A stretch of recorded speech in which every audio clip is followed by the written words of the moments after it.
Welcome back to Reality Asserts Itself. I'm Paul Jay. We're continuing our discussion with Ambassador Joe Wilson.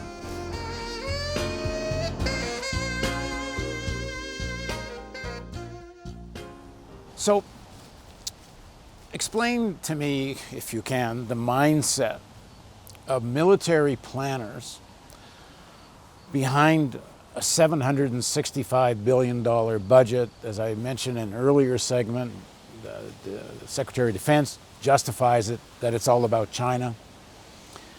You hear language from Pence and other generals talking about when we fight the next war, and the whole strategy now, if you read the justification of the military budget, it's all about big wars against big powers. This isn't about asymmetrical warfare, because you can't spend $765 billion to go fight Al-Qaeda.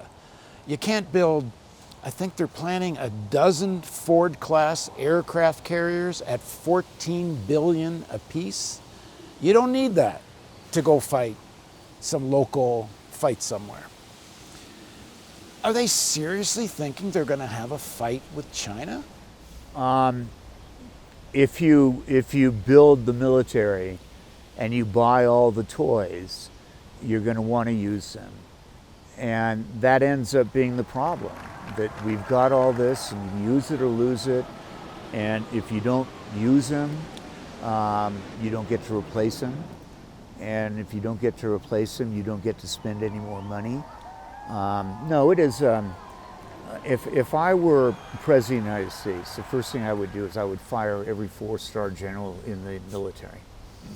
And I would bring in guys like Doug McGregor, who is a military guy who's been highly critical of the military, to help me think through how we right-size what our military presence should be. And at a minimum, we should build it down by about at least 50%. We're way overbuilt.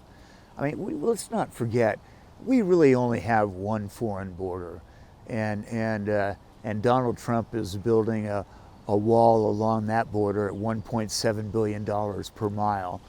But we're blessed with geography. We've got 2 oceans between us and our nearest enemies. What we need to do is spend more on diplomacy and a lot less on strutting around with our military medals and our hats and our oversized egos. There's a kind of unholy alliance, if you will, between the neocons and some of the hawks, both in the Democratic and Republican Party. I don't think the Republicans have an exclusive on that. No, they certainly don't.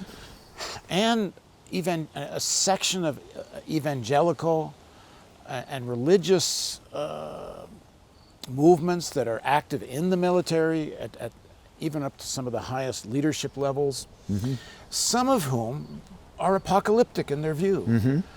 So the kind of neocons and military-industrial complex people love almost war, but you have people on the evangelical side that, if you believe in the apocalypse, might not mind that it ends up in a nuclear war. Yeah, they take this crap seriously, totally. No, for the neocons and the military-industrial complex, it's an alliance of convenience. For the evangelicals, not only is it a way for them to get back to the plains of Armageddon for the last great battle of the apocalypse, but they've managed to use this as a way to infiltrate the highest ranks of the military and to try and convert the military from an organization that defends the national security of the Constitution, or of the country, consistent with the Constitution. And they've tried to turn this into a military force fighting for their vision of Jesus Christ.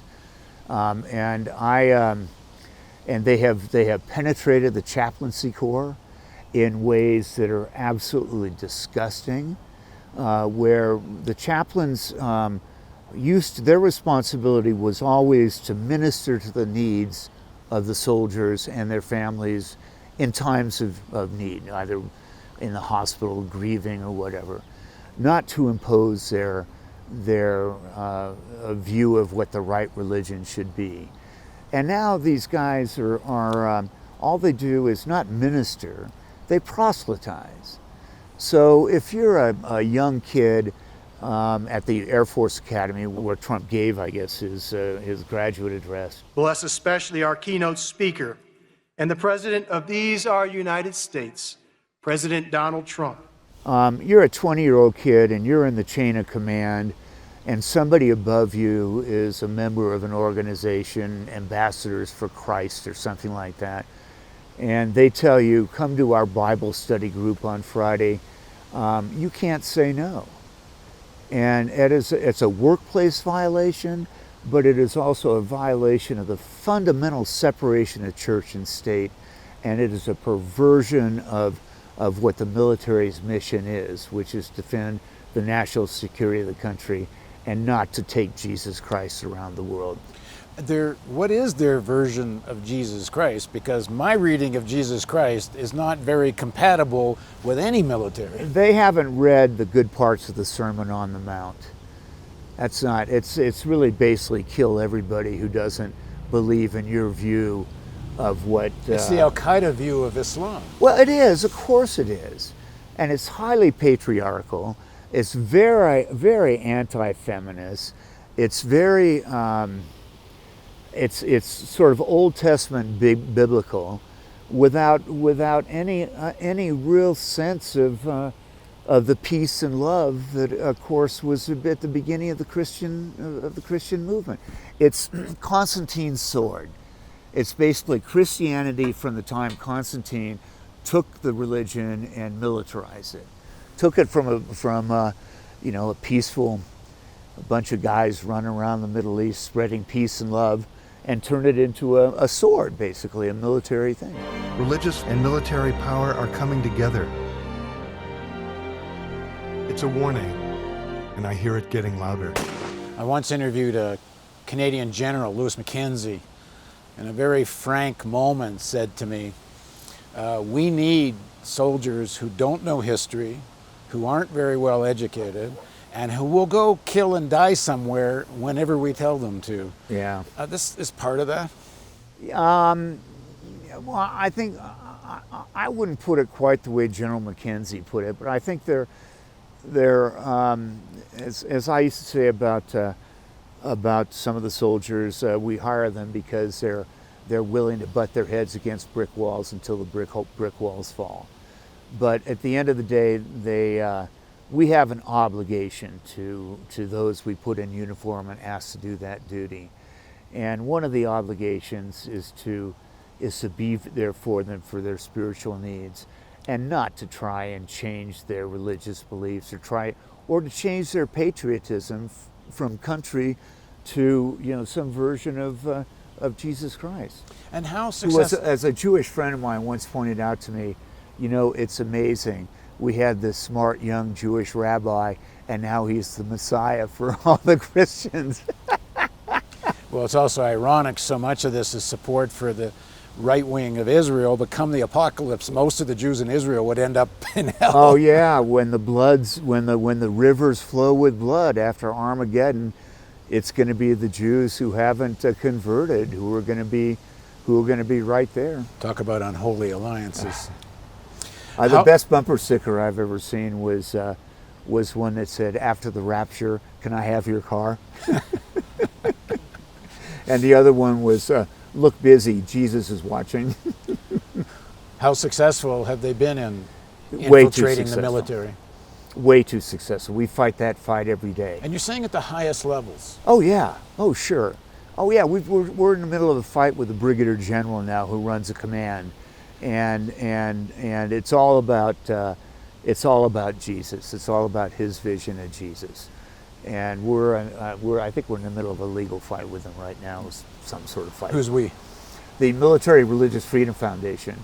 You're on the board. I sit on the board with, among others, Larry Wilkerson, and it's run by a guy by the name of Mikey Weinstein, who is Jewish, and who has suffered every possible indignity you could imagine from these evangelical nuts, including having dead rabbits thrown onto his property, having swastika signs painted on his wall. Yeah, it's they're nasty. They're a nasty crowd. There's another religious force, not evangelical, but on a similar page, which is the right wing of the Catholic Church, the organization that's best known, Opus Dei. Yep.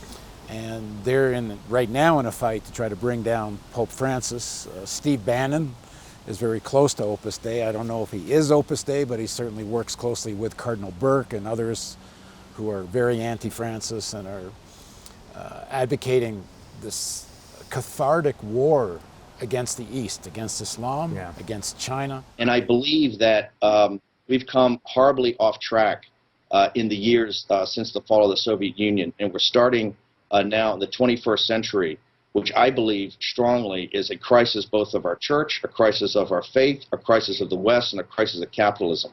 And we're at the very beginning stages of a very brutal and bloody conflict. And it was Islam and China. It's about the whole of the East in defense of Christian values. And they're very present in Washington, and they're very secretive, but they're present. They are a force to be reckoned with, and at least the evangelicals are out in the open. Opus Dei is a really closed group. I wish I could take you into the inner workings, but not even me, as an old Washington insider who fought these guys for a decade, I can't penetrate the veil. I know it's there. Anytime I see a Catholic being named to the Supreme Court, I sort of scratch my head and wonder. But I can't quite get you. I can't get you there. But man, if I was an enterprising reporter, I'd spend a lot of time doing it. And the other group in Washington was C Street, which was run by a friend of mine, Doug Coe, and they were equally intrusive into the secular life of the country. There's another part of this unholy alliance, which is of certain billionaires who use the neocons, who use the evangelicals. The Koch brothers obviously are the best known. Mike Pompeo, the Secretary of State, is essentially a creation of the Koch brothers. Yeah. Mike Pence, the Vice President, their person in the Trump administration, I think it's pretty well acknowledged that one of the ways Trump got the Republican Party to support him once he was nominated was taking Pence on, which gave the Koch brothers' blessing. Robert Mercer, who is another billionaire who owned Breitbart, and Bannon used to work for him, Kellyanne Conway worked for him, and Bannon not only funds Bolton, but a lot of far-right evangelical organizations. It's all the ingredients of a rising fascism. Yeah, it is. It is.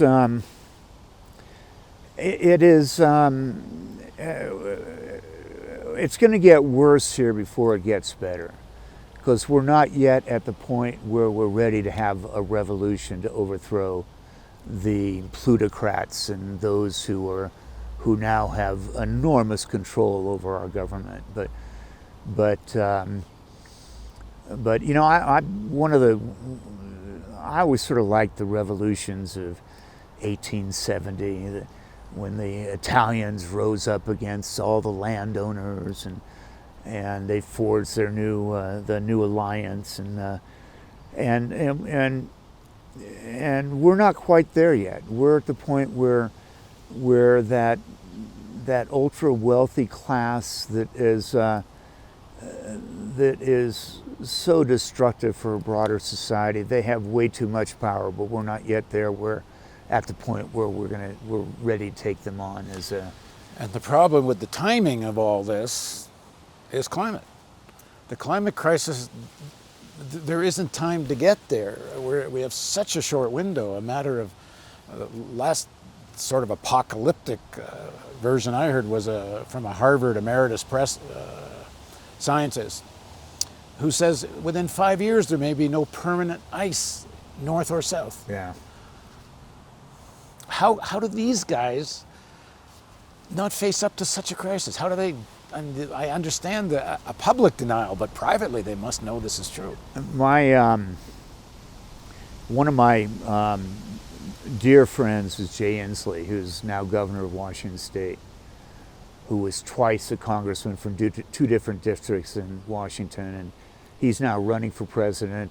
Our country's next mission must be to rise up to the most urgent challenge of our time, defeating climate change. This crisis isn't just a chart or graph anymore. The impacts are being felt everywhere. I'm Jay Inslee, and I'm running for president because I'm the only candidate who will make defeating climate change our nation's #1 priority. We can do this. And his whole campaign is based on climate change. And you may never have heard of him because as devoted to fighting the climate change crisis as he is, you just can't get that on the agenda. Corporate news is just not interested. It's just, I keep waiting for the debate to come to him, and it's just not happening. And, you know, when Al did An Inconvenient Truth, as professorial and kind of wordy and nerdy as his presentation was, there was nobody who was more prescient on climate change in the political position than Al Gore was. And yet, you know, that was 25 years ago, 20 years ago. And it's still, we're still fracking here in New Mexico. We've made the choice we're going to frack for shale oil, and it's going to take all the water from the state to do that. And I don't know. There was a book written when I was a kid called "Small is Beautiful," written by I think Robert Schumacher, and it was the days when we started the first environmental studies program at University of California, Santa Barbara, and we all thought, man, we're going to get there. We're going to go after the environment, and God, what, 50, 60 years later now, and what we've got 30. I look at my grandkids and wonder if they're gonna what they're gonna see and what they're not gonna see of the majesty of the earth that I grew up on. Yeah, it's that's not a subject we're going to be able to solve here at this table today. But, oh my God, if we don't really address it seriously soon, we're all screwed. Okay, we're going to continue our discussion with Ambassador Joe Wilson on Reality Asserts Itself.